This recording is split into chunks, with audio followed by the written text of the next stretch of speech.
Multiply 13 by 45 using long multiplication. Start with the ones digit, 5. 5 times 3 is 15. Put 5 in this column and carry 1. 5 times 1 plus the carried 1 is 6. The first partial product is 65. Now use the tens digit, 4. Start one place to the left.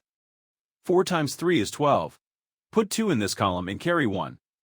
4 times 1 plus the carried 1 is 5. The second partial product is 520.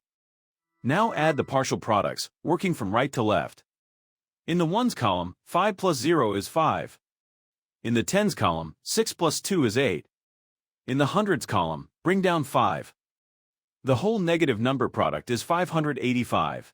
So 13 times 45 is 585.